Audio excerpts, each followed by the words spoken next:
purchased a kit for a reproduction of this 1860 Army Model 44 revolver, and had it for many years. I guess purchased a bunch of these revolvers and put them together 30 years ago, and presented most of them to my children. Even did a 50 caliber, I guess you could call it an elephant gun. Gave it to a friend when I left the ranch out in Arizona.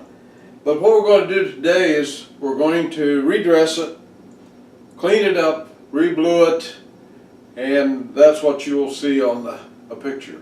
Meanwhile, I believe I'm going to do some steel guitar playing in the key of V7, or in the tuning of V7, I should say, on my inboard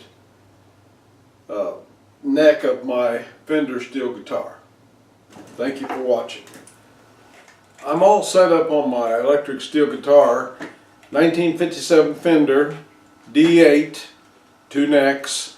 My inboard neck, I've got tuned D7, and I wrote a song called Hoosierland. Now, the reason I call it Hoosierland, it reminds me a lot of when I started playing the steel guitar in 1948 in Indiana. And of course, Indiana was where I was born and raised for at least the first 17 years of my life until I joined the military. And then of course I spent, this seemed like the rest of my life in the military. And at least working for the military for 34 years. And in a uniform, Army uniform, probably around 32, 33 years. And then in the Coast Guard Auxiliary for another 15 years or so. Probably spending a good part of my life in some kind of one uniform or the other. But anyway, E7, Hoosierland.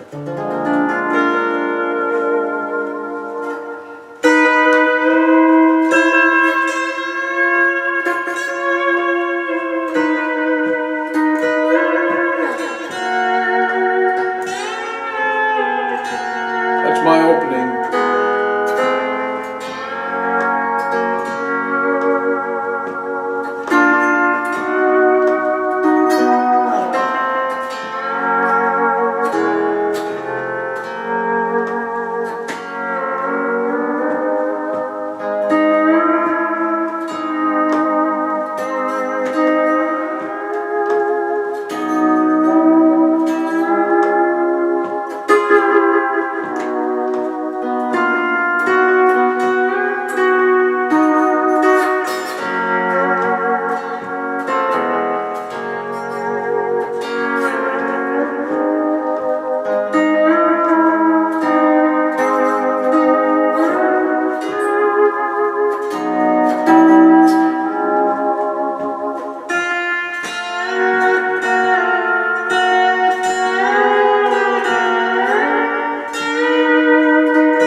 Hoosierland. Now, I will admit it's raw. When I say that, what I mean to say that I don't have any rhythm guitar behind me. I would love to have a rhythm guitar, maybe a fiddle, something to kind of break up the sound of the steel guitar. This is not a pedal steel guitar. This is plain old steel guitar, kind of like what I started out in 1948. I don't play the pedal steel guitar, but I'm sure the pedal steel would probably have got its own built-in rhythm, which is good, but it sounds good.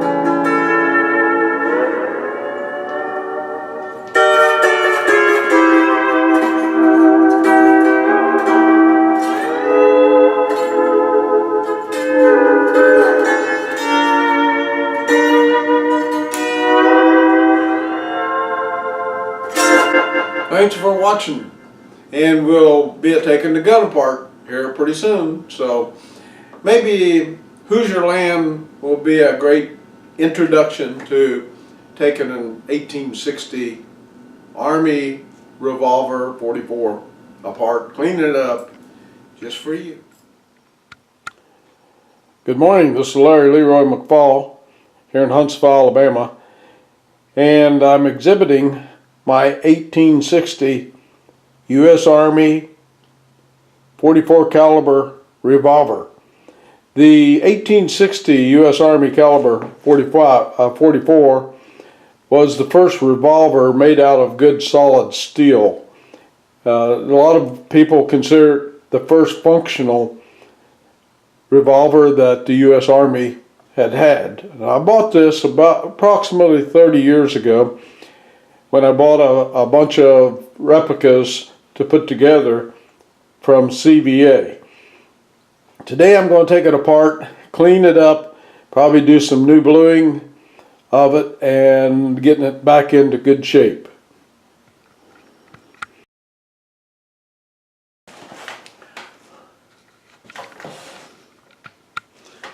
It's a rather simple weapon to take apart.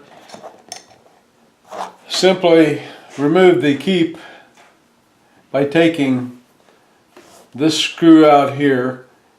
This little keep here keeps the barrel assembly onto the revolver. First off, I'm taking the screw out that keeps the keep in there. The next would be to remove this keep. Normally put it up here so the keep, when I punch the key out here, that it doesn't cause any damage to it.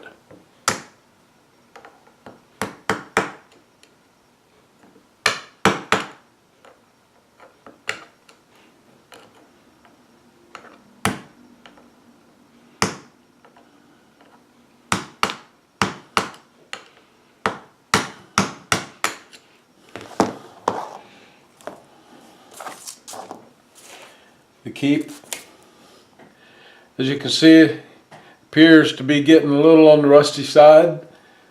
I haven't pulled maintenance on my 44 a long time. Now once the keep's out, simply remove the barrel assembly. As you can see, it needs some bluing.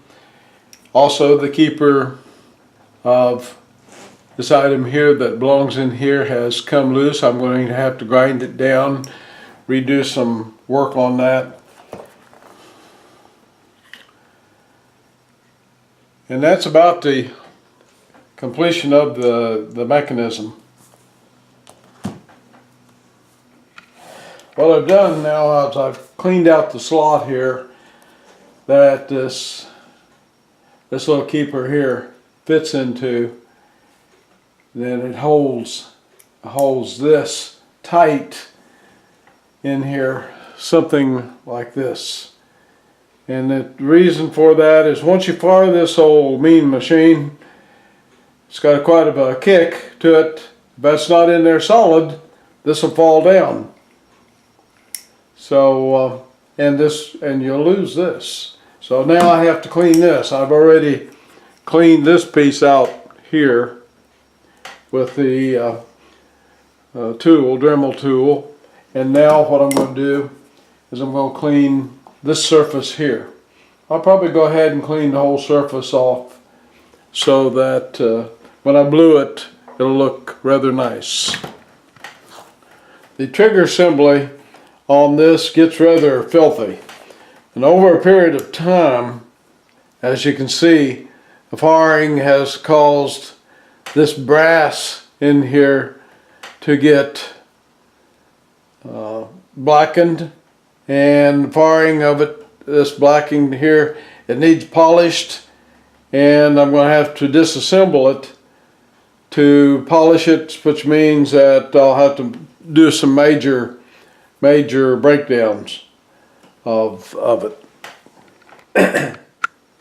What I'm doing right now is cleaning up the barrel assembly and getting all the scudsy, the bluing, and the stuff off of the barrel assembly here so I can make it look nicer, cleaned up, taking the scum off. Now on the trigger housing, trigger assembly here, and the hammer here, I've cleaned the brass, cleaned down in here, tried to get it down in here as much as possible. This little housing down in here gets all gummed up if you don't get it out of there. Sometimes you can't get the burn off of the brass because of the heat. A lot of heat from firing this black powder pistol, because that smokeless powder, when you fire that, it throws a lot of fire out.